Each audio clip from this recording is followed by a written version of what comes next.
Support WrestleTalk!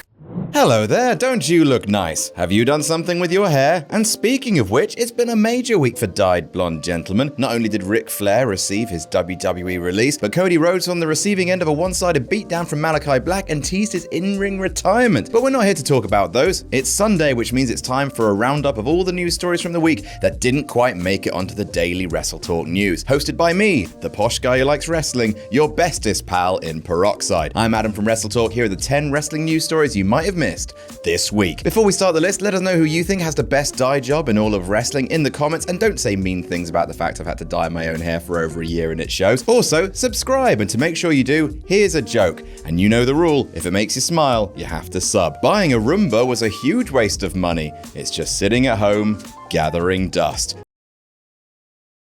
Number 1, yet another WWE release. The last few months in WWE have been depressing, haven't they? It seems like every other week some more budget cuts come to light, whether it's on-screen talent or employees from the corporate side. One of the more recent releases that had everyone up in arms was Bray Wyatt, but according to PW Insider, Bray Wyatt's wife, JoJo Offerman, who had worked as a ring announcer on the main roster from 2015 to 2018 before taking time away to give birth, was also released from the company 6 to 8 months ago. She and Bray also had a second child in the years since her absence. All of this brings WWE's total of released talent this year to far too many. I don't want to count them. It makes me sad. And speaking of Bray, number 2, Bray Wyatt was cleared before his release. The mystery surrounding Wyatt this year alone has been off the charts, with him largely missing in action for over 6 months. In December 2020, he was burned alive by Randy Orton before returning at Fastlane looking like a burnt pizza, wrestled one match at WrestleMania 37, lost to Randall Keith, cut a Firefly Funhouse promo on Raw, and checks notes.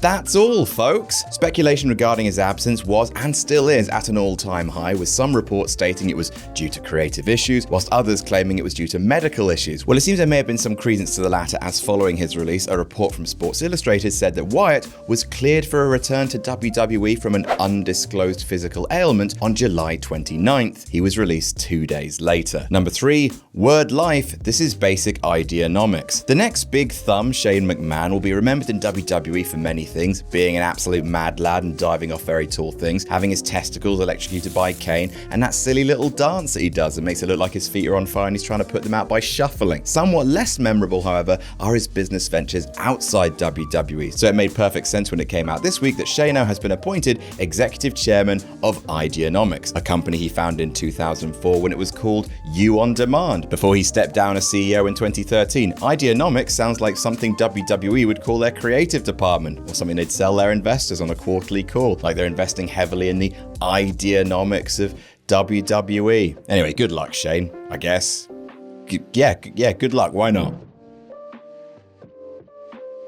Number 4, Alexa Bliss's Instagram is offensive. Alexa Bliss, the character, is a spooky goth who occasionally dribbles black ooze and can hypnotize people before pinning them in a way that upsets their wives. She also has a puppet who does something. Alexa Bliss, the person, however, just really likes coffee and Disney. However, according to Instagram, she might like Disney a little too much, as she revealed in a story post that one of her previous photos of her Disney tattoo was removed from the platform for being offensive. What tattoo even was it? The one which shows the GPS coordinates of Cinderella's castle in Disney World? Were Disney unhappy that she essentially docked Cinderella? What's going on? Number 5, Malakai Black in PWG. With Malakai Black making his AEW in-ring debut against Cody Rhodes this week on Dynamite, you might have missed the spooky goth that isn't Alexa Bliss making his return to PWG beforehand. At the very end of PWG's Mystery Vortex 7, Super Dragon, Demonic Flamita, and Black Taurus beat down PWG World Champion Bandito before the lights went out, and this happened.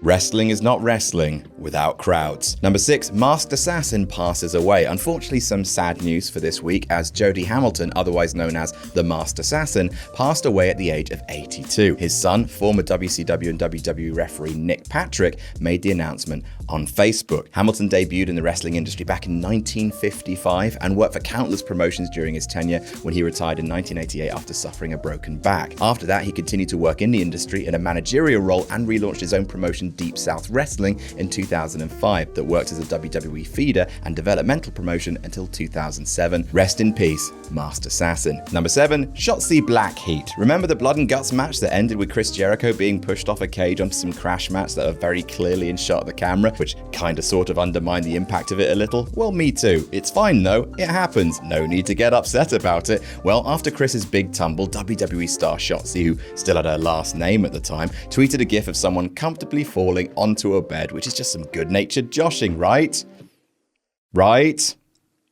Jericho didn't think so, saying on one of his Saturday night streams that he would remember the chicks in WWE who said some stuff and they probably should not have said that if they ever came to AEW to look for jobs, which is also possibly in reference to Shayna Baszler tweeting this, which is admittedly a little bit saltier. Shotzi spoke about the heat on TalkSport recently, where she said she enjoyed blood and guts and didn't mean any offense, but said Jericho should take a joke, bud. It's just a gif. Laugh at it and move on. It's live TV. Things happen. It's pro wrestling. Don't take life too seriously is all I have to say, which is good advice in general.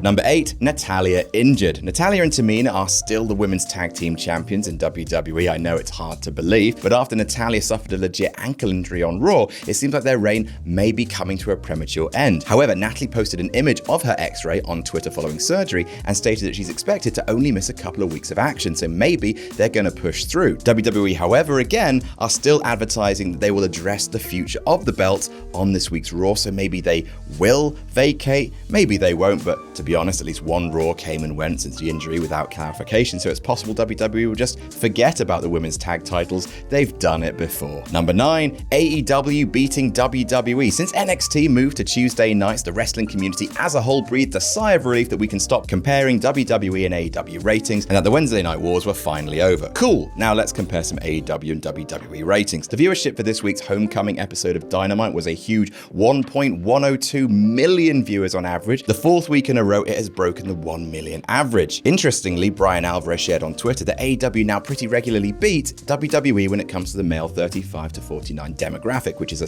subsection of the most important demo, the 18 to 49. And hey, speaking of AEW and WWE, number 10, a reunion without a tank. Let's end this list off with something lovely, shall we? So if you didn't know, John Cena is in a movie called The Suicide Squad. It's a pretty big deal. In that movie, he plays a character called Peacemaker, who has plans to do something with a whole beach full of dicks, close sources are telling us. On the red carpet premiere of said movie, Cena showed up in costume as Peacemaker. He is a delightful robot man. But who else should be there at the premiere but AEW star Miro? Lest we forget, the two of them shared a WrestleMania match where Miro, then going by Rusev, made one of the greatest WrestleMania entrances of all time. The two shared a hug and a candid conversation, with Cena even introducing Miro to his wife. Isn't that lovely? And on Rusev Day, no less. And that's our list. Make sure you make WrestleTalk.com your homepage for up-to-the-minute breaking news. Subscribe to WrestleTalk, and if you're looking for more wrestling lists, head on over to Parts of Unknown now, where we're counting down the 20 worst SummerSlam matches of all time. Jam that jam.